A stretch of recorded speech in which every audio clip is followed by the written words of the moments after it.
خوك عمل مشكله، سيناريو نحبك تستحضروا معايا وتخيلوا معايا يا خوك عمل مشكله كأيها الناس، سيناريو كلنا عشناه. قاعد انت في الدار نهار حد عشيه كيكا على روح قاعد في البيت، حط الكاسك على البيسي وما راك انك تسمع هكا في عياط في الدار، فهمت؟ تحلب انت اللي خوك عامل مشكله واللي خوك قاعد في الصاله، والدار حلبوله عمل مشكله انت ما عندك بها حتى علاقه. خوك قاعد في الدار صارت له مشكله خاطيتك، مشكله في الشارع، مشكله في الحومه، مشكله مع طفله طردوه من الليسي، حاجه انت اوغ نطاق حياتك ما في بالكش.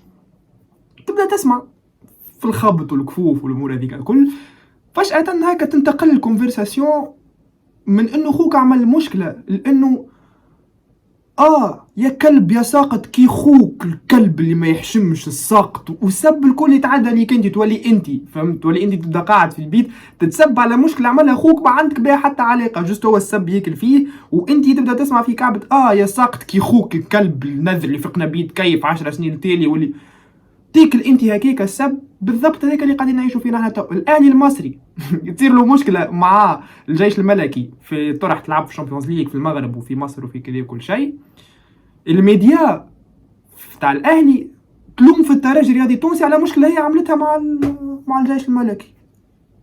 انت حاول تفهم، حاول تستطيع تفاعل معاهم باش تعمل. حاجيلو شباب السلام عليكم الناس الكل، ان شاء الله تكونوا بخير وان شاء الله جاوكم سكالوب. اليوم باش نحكيو على رد فعل صفحات الاهلي المصري فيما يخص يعني خبر انه الاهلي المصري تعاقب والكاف عاقبت الاهلي المصري، وانه طرح الترجي الرياضي التونسي الروتور باش يتلعب من غير جمهور في مصر.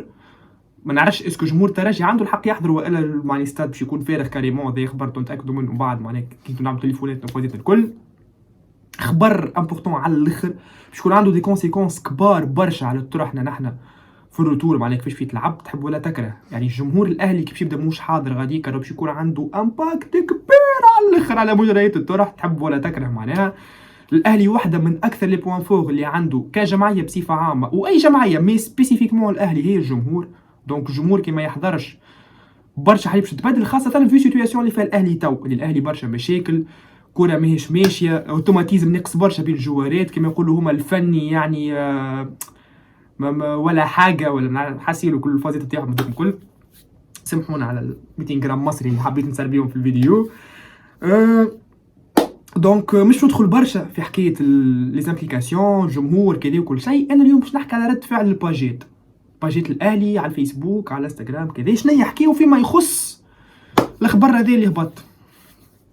ولهنا نبداو باج الاهلي اليوم ونشوفوا لهنا الخباثه تفهموني فاش نحكي. باج الاهلي اليوم بصريح العباره هبطت قتلك دي لعبه ملعوبه والاهلي ضحيه فضيحه في الافريقي والترجي وصلوا الخبر قبل مش عارف ايه، ويعني دراما كامل دور ضحيه كامل لبسوه ولا لبسوه على حكايه الترجي. تقول نحنا عاملين عليهم مؤامره معناها معناها نعاود نقول لك لهنا نحبك تعيش معايا اللحظه. الاهلي عامل مشكله مع الجيش الملكي في المغرب، تروح تلعب في المغرب صارت فيه مشكله، من بعد تروح تلعب في مصر صارت فيه مشكله، حكينا احنا ما نبي حتى علاقه فهمت. تعاقب الاهلي عليها الحكايه.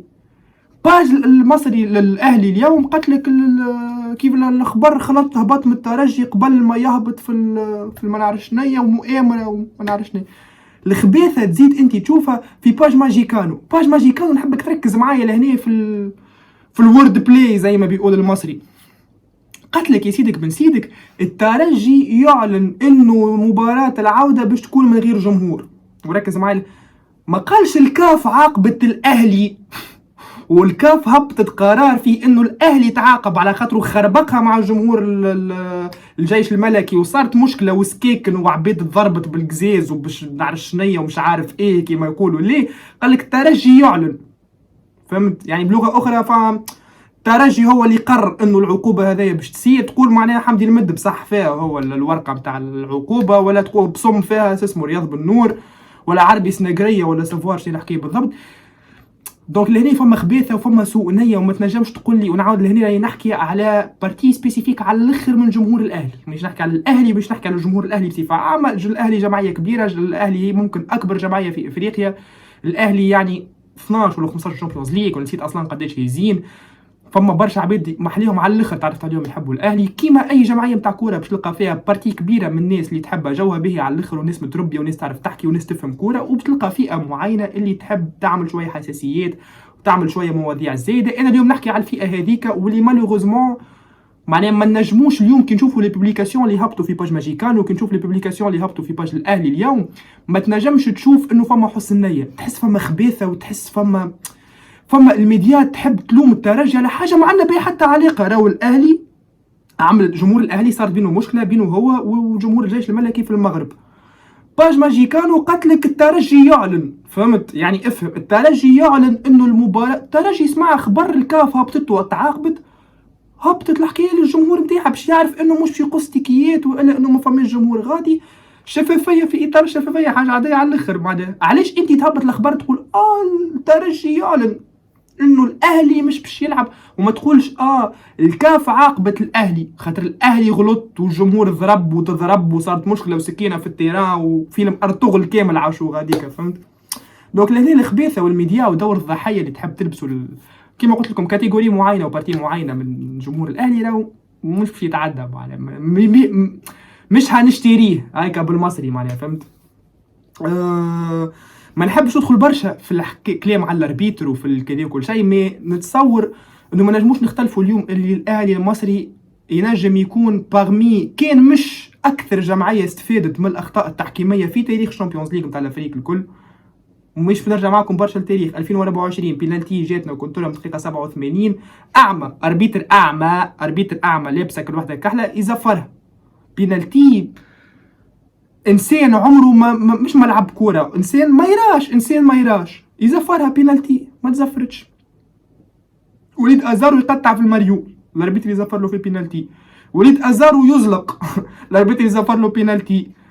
هاني يعطس الاربيتر يزفر بينالتي ازارو نهارتها روح وقلتها في التيك توك للدار زلق في الدروج الاربيتر قايد له بينالتي قال له ذي تخوان تروح جاي، فهمت؟ دونك مانيش قاعد نقص من استحقاقات الاهلي جمعيه كبيره ونعاود نقول وعندها بالماريس كبير برشا وما تنجمش تلخصوا في زوز ثلاثه اخطاء تحكيميه.